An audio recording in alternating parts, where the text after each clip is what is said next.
இன்னைக்கு வீடியோல 10th standard social science நடுவண் அரசு லெசனோட புக் பேக் ஆன்சர்ஸ் பார்க்கலாம்.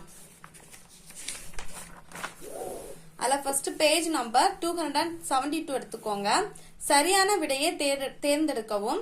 ஃபர்ஸ்ட் கொஸ்டின் ஆன்சர் குடியரசுத் தலைவர். செகண்ட் கொஸ்டின் ஆன்சர் லோக் சபாவின் சபாநாயகர். தென் தேர்ட் ஒன் ஆன்சர் மக்களவை. ஃபோர்த் ஒன் ஆன்சர் 25 வயது.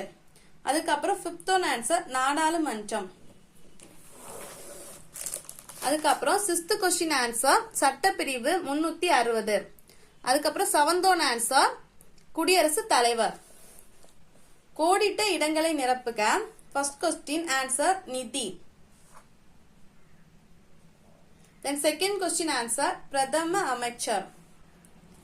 தேர்ட் ஒன் ஆன்சர் துணை குடியரசுத் தலைவர். Fourth one answer Attorney General. Then fifth one answer 65.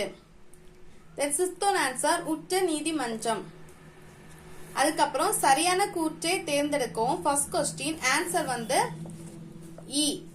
First one second one third one சரியானவை. Okay. Then second one answer ஆ.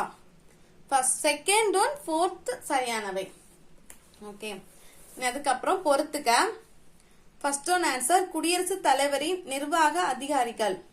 Second answer துணை குடியரசுத் தலைவரின் அலுவலகம். தேர்ட் ஒன் ஆன்சர் மாநில நெருக்கடி நிலை. ஃபோர்த் ஒன் ஆன்சர் இந்திய அரசின் தலைமை வழக்கறிஞர் அலுவலகம். ஃபிஃப்த் ஒன் ஆன்சர் உள்நாட்டு நெருக்கடி நிலை. அதுக்கப்புறம் கீழ்காணும் வினாக்களுக்கு சுருக்கமாக விடையளி. ஃபர்ஸ்ட் கொஸ்டின் இந்திய குடியரசுத் தலைவர் எவ்வாறு தேர்ந்தெடுக்கப்படுகிறார்? பேஜ் நம்பர் 264 எடுத்துக்கோங்க.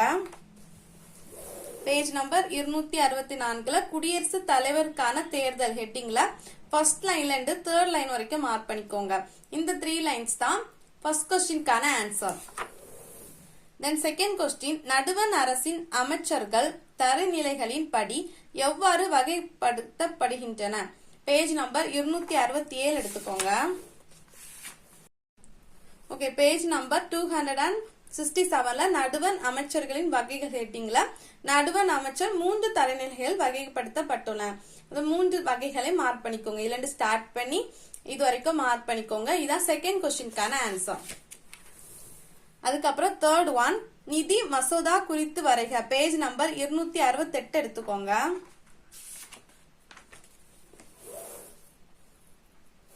பேஜ் நம்பர் 268ல நிதி மசோதா உங்களுக்கு தெரியுமா? அந்த பாக்ஸ்ல நிதி மசோதால 5th லைன்ல மார்க் பண்ணிக்கோங்க. அறிமுகப்படுத்த முடியும் அதுல ஸ்டார்ட் பண்ணி சட்டமாகி விடும் அது வரைக்கும் மார்க் பண்ணிக்கோங்க. இதான் தேர்ட் கொஸ்டின்கான ஆன்சர். அதுக்கப்புறம் ஃபோர்த் கொஸ்டின் பேஜ் நம்பர் 270 எடுத்துக்கோங்க. பேஜ் நம்பர் 270ல இந்திய அரசின் தலைமை வழக்கறிஞரின் அதிகாரங்கள் மற்றும் செயல்பாடுகள் ஹெட்டிங்ல தேர்ட் லைன்ல இருந்து ஃபர்ஸ்ட் மார்க் பண்ணிக்கோங்க. இந்தியாவில் உள்ள அதுல ஸ்டார்ட் பண்ணி இவருக்கு உண்டு அது வரைக்கும் மார்க் பண்ணிக்கோங்க. அதுக்கப்புறம் நாடாளுமன்ற ஸ்டார்ட் பண்ணி இவரும் பெறுகிறார் இது வரைக்கும் மார்க் பண்ணிக்கோங்க. இதுதான் ஃபோர்த் கொஸ்டின்கான ஆன்சர். அதுக்கப்புறம் ஃபிஃப்த் கொஸ்டின் உச்ச நீதிமன்ற நீதிபதி ஆவதற்கான தகுதிகள் யாவை? பேஜ் நம்பர் 271 எடுத்துக்கோங்க. பேஜ் நம்பர் 271ல உச்ச நீதிமன்ற நீதிபதிக்கான தகுதிகள் ஹெட்டிங்ல ஃபர்ஸ்ட் பாயிண்ட்ல இருந்து தேர்ட் பாயிண்ட் வரைக்கும் மார்க் பண்ணிக்கோங்க. ஒரு 3 பாயிண்ட்ஸ் கொடுத்திருக்காங்க. அந்த 3 பாயிண்ட்ஸே மார்க் பண்ணிக்கோங்க. இதான் ஃபிஃப்த் கொஸ்டின்கான ஆன்சர். அதுக்கப்புறம் விரிவாக விடையளி. ஃபர்ஸ்ட் ஒன் இந்திய குடியரசுத் தலைவரின் சட்டமன்ற மற்றும் நிதி அதிகாரங்கள் விவரி. பேஜ் நம்பர் 265 எடுத்துக்கோங்க. ஃபர்ஸ்ட் வந்து சட்டமன்ற அதிகாரங்கள் பார்ப்போம். அதுல ஃபர்ஸ்ட் வந்து சட்டமன்ற அதிகாரங்கள் ஹெட்டிங் மார்க் பண்ணிக்கோங்க. அதுக்கப்புறம் ஒவ்வொரு இதுல இருந்து ஸ்டார்ட் பண்ணி கூட்டுகிறார் அது வரைக்கும் மார்க் பண்ணிக்கோங்க. அதுக்கப்புறம் குடியரசுத் தலைவர் அதுல இருந்து ஸ்டார்ட் பண்ணி செய்ய முடியாது இது வரைக்கும் மார்க் பண்ணிக்கோங்க. அதுக்கப்புறம் மக்களவை அதுல இருந்து ஸ்டார்ட் பண்ணி உண்டு அது வரைக்கும் மார்க் பண்ணிக்கோங்க. தென் இந்த பேராகிராஃப் ஃபுல்லா மார்க் பண்ணிக்கோங்க. இது வந்து சட்டமன்ற அதிகாரங்கள் ஹெட்டிங் போட்டு மார்க் பண்ணிக்கோங்க. அதுக்கப்புறம் நிதி அதிகாரங்கள் கேட்டிருக்காங்க. நிதி அதிகாரங்கள் ஹெட்டிங் போட்டு இந்த ஒரு பேராகிராஃபே மார்க் பண்ணிக்கோங்க. இதான் ஃபர்ஸ்ட் கொஸ்டின்கான ஆன்சர்.